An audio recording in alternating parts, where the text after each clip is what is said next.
नमस्कार मित्रांनो, modern farming and business या आपल्या यूट्यूब चॅनलवरती मी राज आपलं सर स्वागत करतो. खूप जणांच्या कमेंट्स येत होत्या की सर आमच्या फार्ममध्ये असे काही करडं आहे त्यांची वजन वाढच होत नाही आहे किंवा त्यांचा विकास जसा पाहिजे तसा शरीराचा होत नाही आहे, तर काय करावं.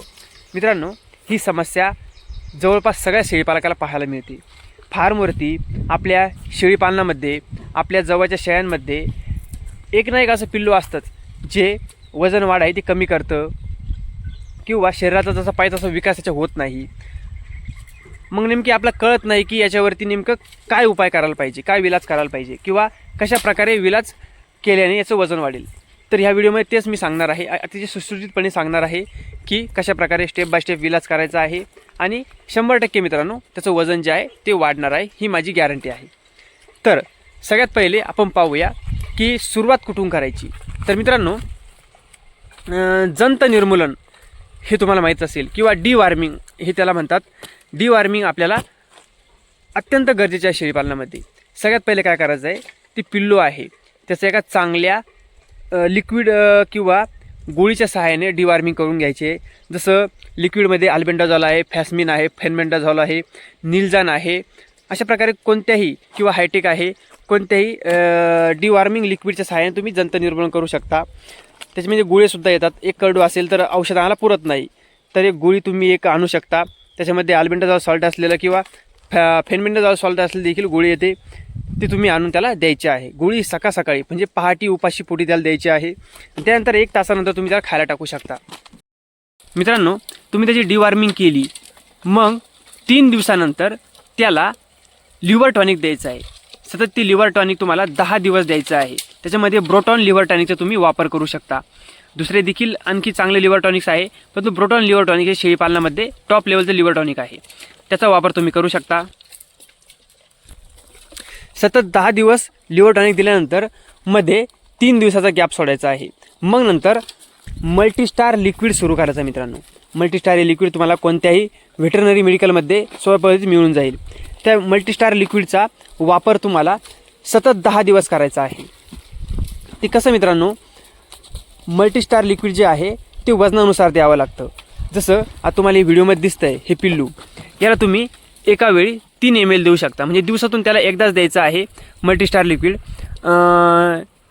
याला तुम्ही 3 ml देऊ शकता. अशी मोठी शेळी जर असेल तर तिला 5 ml तुम्ही देऊ शकता किंवा अशी पाट जर आहे तिला तुम्ही 3 ते 4 ml पर्यंत देऊ शकता. अशा प्रकारे मल्टीस्टार लिक्विड तुम्हाला चालू करायचं आहे. मग नंतर तुम्ही पाहू शकता मित्रांनो, तुमच्या करडाच्या अंगावरती खूप छान पद्धतीची चमक यायला सुरू होईल आणि त्याच्या वजनामध्ये सुद्धा तुम्हाला वाढ दिसायला लागेल. आता एवढ्यातच आपल्याला थांबायचं नाही आहे, त्यासोबतच आपल्याला खुराक देखील चालू करायचा आहे. आता खुराकामध्ये काय देशाल, तर खुराकामध्ये शेंगदाणा पेंड तुम्हाला ॲड करायची आहे. ही कंपल्सरी आहे मित्रांनो. शेंगदाणा पेंड, त्यानंतर मक्काचा भरडा तुम्हाला ॲड करायचा आहे आणि गव्हाचा भरडा. शेंगदाणा पेंड, मक्काचा भरडा आणि गव्हाचा भरडा. जमलं तर त्यामध्ये सोयाबीनचा भरडा देखील तुम्ही टाकू शकता आणि टाकायचा आहे. मित्रांनो, या मिश्र खुराकाने अशा काही छान बदल त्याच्या शरीरामध्ये तुम्हाला दिसून येईल की तुम्ही चकित होशाल की अरे बाप, किती छान पद्धतीने फरक आला आहे.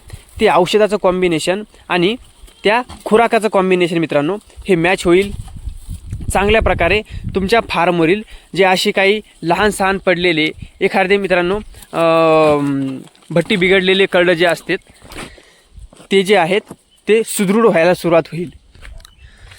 आणि मित्रांनो, कोणी काय करतं की करडं खाताय म्हणून खूप सारा खुराक त्यांना द्यायला लागतात, खूप सारा एक्स्ट्रा खुराक त्यांना खाऊ घालतात. खाताय म्हणून देताय, तर अशी चुकी आपल्याला अजिबात करायची नाही आहे. जर मित्रांनो करड्यांच्या लेंड्यांमधून खुराकाचे कणं तुम्हाला दिसत असेल किंवा त्याच्या लेंडीचा आकार बदलून शेणासारखा झालेला आहे असं जर तुम्हाला दृष्टीत येत असेल किंवा जुलाब लागत असेल, पातळ संडास ते करत असेल, तर समजून घ्यायचं की खुराक जो आहे तो जास्त होत आहे.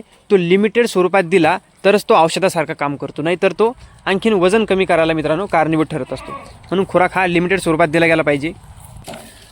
आता मित्रांनो, मी तुम्हाला जे कॉम्बिनेशन सांगितलं, पहिले डिवॉर्मिंग, मग नंतर लिव्हर टॉनिक आणि मग मल्टीस्टार लिक्विडचा डोस आणि त्यासोबत खुराक, हा जो कॉम्बिनेशन आहे मित्रांनो हे अतिशय चांगलं आहे, अतिशय उत्कृष्ट जुळणारं कॉम्बिनेशन आहे.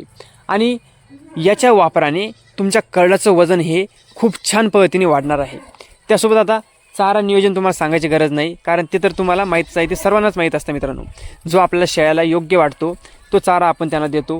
जसं सुका चारा आहे, त्यासोबत मेथी घास असेल किंवा मक्याची किंवा गिन्नी गवत वगैरे याची कुट्टी असेल किंवा वेगळ्या प्रकारचे भुसे असेल, हे त्यांच्या चाऱ्यामध्ये व्यवस्थित पद्धतीने आपण ॲड केले पाहिजे. त्यासोबतच मित्रांनो शेळ्यांना दिवसभरामध्ये कमीत कमी 3 चारे तरी दिल्या गेल्या पाहिजे अलग अलग स्वरूपाचे. जर बंदी शेळीपालन करत असेल तर, आणि मुक्त संचार असेल तर सांगायची गरजच नाही, ते आपोआप आपल्या मनाने बाहेर फिरून खात असतात. तर अशा पद्धतीने मित्रांनो नियोजन करा, ट्रीटमेंट द्या. 100 नव्हे तर 100% तुमच्या करडाचं वजन वाढणार आहे. ते खराब झाले करडू आहे ते देखील तुम्हाला चांगल्या प्रकारे पैसे देऊन जाणार आहे. तर चला मित्रांनो, अशाच माहितीपूर्ण व्हिडिओसाठी आपल्या चॅनलला सबस्क्राईब करा, व्हिडिओला लाईक करा, आणि मित्रांनो इंस्टाग्रामवर पाहत असाल तर व्हिडिओला लाईक आणि फॉलो करायला अजिबात विसरू नका. तर चला भेटूयाच प्रकारच्या नवीन एका माहितीपूर्ण व्हिडिओमध्ये. धन्यवाद.